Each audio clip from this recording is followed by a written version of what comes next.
Your baby's crying is too loud. Stay there. In the midst of a cold winter night, my husband dragged me, carrying our baby, and forced me out onto the balcony. Moreover, he locked the window from inside so that I couldn't return to the room. Ignoring my pleas as I banged on the window, he downed his whiskey in one go and went straight to bed. The cold north wind blew relentlessly into our 8th floor apartment balcony, draining warmth from my body. At this rate, my baby will fall ill. Sensing my fear, the baby cried out even more. The more I thought about our situation, the more crushed I felt by anxiety. My name is Lisa. I'm 33 years old.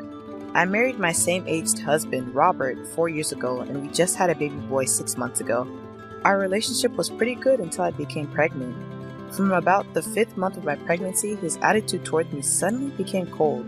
Lately, we had constant arguments and he verbally abused me whenever he had the chance. Today too, when he returned home, he yelled at me for lying down, exhausted from childcare. It's your duty as a wife to stay awake until I get home. Remember that I'm the one providing for you. You can't even earn a dime. But it's past 2 in the morning. I can't stay awake that late. I couldn't endure his words anymore. But when I retaliated, our 6-month-old baby started crying and wouldn't stop no matter how much I tried to soothe him. Stay there because it's too loud. Suddenly, Robert shoved me, carrying the baby onto the balcony and locked the door. No matter how much I banged on the window, he wouldn't come back from the bedroom. What's worse, I only had my pajamas on and a cardigan. I didn't even have my phone to call for help, and we were on the 8th floor of our apartment building.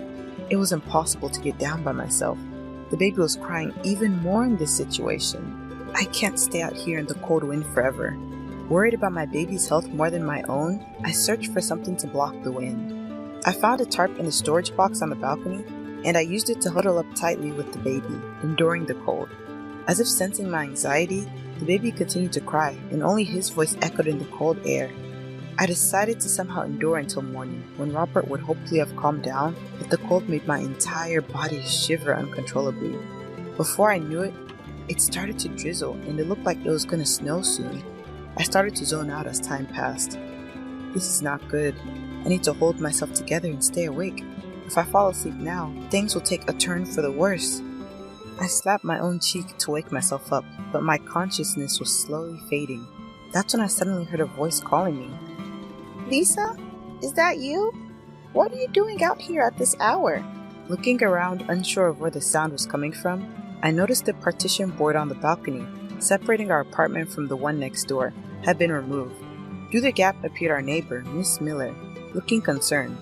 This board has been damaged and cracked from a hurricane once and hadn't been repaired since. I had a fight with my husband, and he kicked me out. He even locked the door, so I can't get back inside. What? That's terrible, especially in the middle of a winter night. Come over to my place then. It's a good thing I hadn't fixed this partition board. Miss Miller had removed all the cardboard that had been used to cover the hole, though it was just big enough that an adult could crouch and squeeze through. Aren't we causing you trouble at this hour? I asked her. No time for that now, she said. First, pass me your baby. I trusted her with my baby, who she kindly offered to take and accepted her invitation into her home. Once inside, she gently wrapped the baby in a warm, soft blanket. To my amazement, the crying baby, who had been inconsolable until a moment ago, quieted down and soon started breathing peacefully, fast asleep. It must be warm and cozy now. Lisa, don't hesitate and get warm under the heated blanket, she said. Oh, thank you. I'm sorry for the inconvenience at this late hour, I replied. My fight with my husband had indeed started after 2 a.m., and the clock on the wall now pointed to 3:30. I had been outside on the balcony for about an hour, and my body felt chilled to the bone. My hands and feet tingled numbly. The baby seems fine. I work night shifts, so I'm naturally a night owl. Stretch out your legs and make yourself comfortable, Miss Miller said. Despite her reassurances, I still felt guilty. Then I realized that my early rising mother-in-law would be waking up soon. I hastily contacted her, and she laughed, saying, Oh dear, you two had another spat, didn't you? And agreed to bring the spare key. Until my mother-in-law arrived, I spilled out everything that had been happening to me to Miss Miller. How my husband's attitude had suddenly changed after we had the baby. How he yelled at me for not being able to keep up with the housework despite being a stay-at-home mom. How he blamed me whenever the baby cried at night while he did nothing. Miss Miller listened to me intently, interjecting with sympathetic nods. I can't keep up the housework because I'm such a lousy mother. I'm always sleep deprived, I confessed. You've had a tough time. You're doing your best, she comforted me. Being constantly blamed by my husband, I had come to believe that I was the one at fault. But her words, "You're not to blame," brought me to the verge of tears. Just then, I heard a soft knock on the front door. Looking at the clock, it was nearly 4 a.m. My mother-in-law must have driven over with her spare key. Miss Miller welcomed her in, and my mother-in-law, bowing repeatedly, handed Miss Miller a bag of fresh vegetables from her garden. "I'm sorry for involving you in my son's marital squabbles," she apologized. When my mother-in-law asked for an explanation, I explained everything to her. Her face turned bright red with anger. "Who does he think puts food on the table?" she exclaimed. "Well, that's thanks to Robert," I answered. "No, I'm mad at my son. He can't even cook for himself and he can't do household chores. It's unforgivable that he looks down on a full-time housewife." Robert can't even live on his own. Plus, there's nothing you can do about a baby crying at night, and putting them out on the balcony is awful. As his mother, I am so embarrassed. I could burst into flames. Knowing my mother-in-law was on my side rather than my husband's, I sighed in relief. Then she stood up abruptly and walked off, declaring heatedly, "I'll go wake Robert and teach him a lesson." I grabbed her arm to stop her. "In about an hour, Robert will wake up anyway. I have a feeling it'll be counterproductive if we disturb his sleep," I said. My husband's grumpy when he wakes up and is extremely irritable in the morning. I was afraid that if we woke him up forcefully, he would just get angry and become even more stubborn. When I explained this to my mother-in-law, she somehow refrained from her intended course of action. "Look, it's the first snow of the season. It had become unusually quiet outside. I noticed that snow was gently starting to accumulate. Just the thought of what might have happened if the baby and I had remained on the balcony sent shivers down my spine." Soon, it was time for Robert to wake up. I left the baby with Miss Miller, and my mother-in-law and I entered our house using the spare key. However, Robert, who would usually be up brushing his teeth by now, was nowhere to be found in the bathroom. Is he still sleeping? "Robert, get up already, huh?" My mother-in-law opened the bedroom door with a loud bang and yanked back the comforter with all her might, but Robert wasn't there either. We looked everywhere, the bathroom, the bedroom, and the living area, but he was nowhere to be found. Despite this, his suit and shoes were still here, so it was hard to believe that he had already gone to work. Where could he have gone? This is strange, isn't it? "Ah!" My mother-in-law, who had casually opened the curtain leading to the balcony, screamed. When I rushed over, she was pointing at the blue tarp I had been using on the balcony, her mouth opening and closing in shock. Underneath it, I could see a glimpse of someone's foot. What could it be? As I nervously lifted the blue tarp, there was Robert, collapsed in nothing but his underwear. What? Why is he on the balcony? Could it be? My mother-in-law said she had come into this room once before going to the neighbors. At that time, she noticed that the balcony window was open, so she closed it and locked it. But I don't think Robert was here at that time. I wonder why. My mother-in-law called out, "Come on, wake up," to Robert several times, but it seemed like he had lost consciousness. To prevent his body from getting cold, we covered him with a blanket and decided to wait for the arrival of an ambulance. I need to call his workplace and tell them that he'll be taking a day off. I tried to use Robert's phone that was nearby, but it was locked and I couldn't open it. "Oh, if it's fingerprint recognition, you can do it like this." My mother-in-law grabbed Robert's hand, used his finger, and unlocked the phone in an instant. What's this? The screen of his phone was left open on iMessage, and there was a lovey-dovey exchange with his affair partner.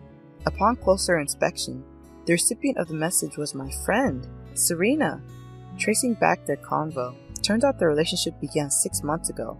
Just around the same time I was entering my second trimester of pregnancy, and my husband's attitude started to grow cold. Not only that, but there were heaps of intimate photos stored in his photo gallery.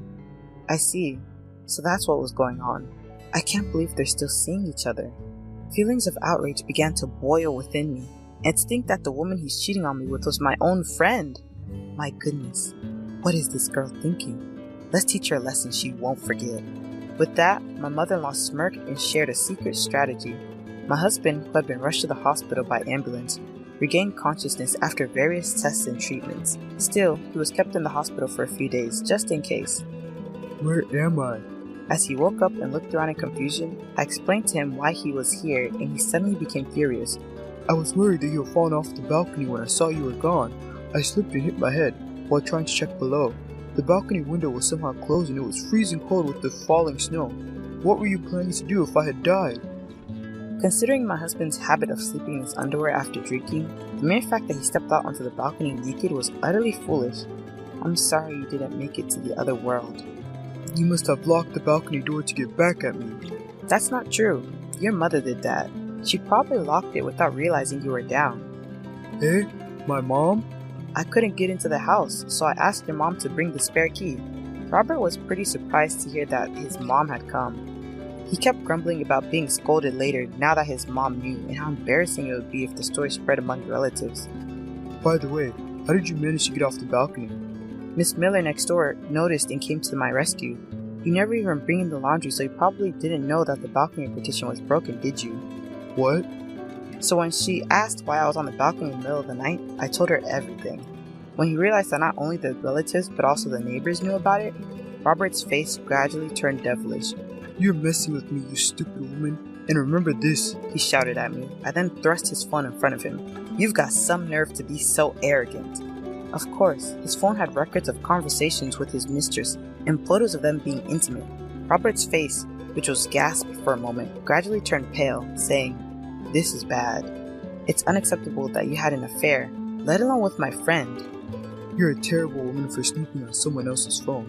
When I was looking up the phone number to contact your company, your iMessage was left open. Eh? The company? You're taking a day off today, so it's only right to let them know. After saying that, I explained everything about why he would be taking a day off. Robert looked shocked, and then naturally, he became extremely pale and held his head in his hands. Your boss said that's terrible. I never thought he was that kind of person. I wonder what's going to happen from here on. You might get demoted or even fired. If I get fired, you're going to have trouble making ends meet. My husband, as usual, lashed out at me with his arrogant attitude. He talked as if everything was my fault. For so long, this attitude made me feel like I was the one to blame. But not anymore. It doesn't matter to me. I despise men who cheat, and above all, I can't be with someone who puts our children in danger. Let's divorce cleanly and conclusively. No way, you're joking. You just have to listen to me, he bellowed, assuming that his aggressive behavior would keep me submissive. It became evident that it was pointless to reason with him. I'm going to make sure you sign the divorce papers, no matter what. I also informed him that I had already contacted the husband of his mistress, who was understandably furious and on his way to the hospital, and that he'd mentioned his black belt in karate and his intention to seek more than just compensation. My husband's face drained of color, and he seemed momentarily panicked, but he quickly snapped, I'm in the hospital. He can't harm you. Then my mother-in-law arrived, carrying things for his stay in the hospital. Oh, you're awake, you good-for-nothing, she remarked. It's your fault, Mom. You locked the balcony door, he defended. You were the one who started all this by forcing Lisa and the baby out on the balcony because you were bothered by your own baby's cry, she retorted. Well, he murmured, momentarily subdued by his mother's scolding. But I went in for the kill. That's why I'm going to the police to report this. What? Why? You put me and our child in danger. Of course I'm going to report you. There is no need to go that far. It was just a marital spat. Nothing serious. Getting a divorce and going to the police, I was the one who suggested her to do both. We were dangerously close to losing our precious grandchild. You're going to end up in a cold jail cell, and you're going to reflect on what you've done. And with that, goodbye. Don't be hasty, Lisa. The child needs a father. Let's not get divorced. Please, no police, he begged. Our baby doesn't need a father who forces us out into the cold in the middle of the night. I don't want to go to jail. Please, spare me. Ignoring my husband's pleas, I went straight to the police station to file a report. After his release from the hospital, my husband was arrested and is awaiting his sentence.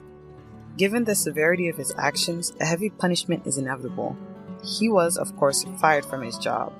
After the divorce was finalized, I received a property settlement and compensation for his affair. He ended up penniless because of it. Of course, I also demanded $20,000 in compensation from his mistress. I heard her husband divorced her. Now I'm living back home at my parents' house with my son. Maybe it's because the irritable man at home is gone, but my son smiles a lot more these days. When we occasionally visit my mother-in-law, she's always delighted to see us. I will continue to raise my son with overflowing love to protect his precious smile.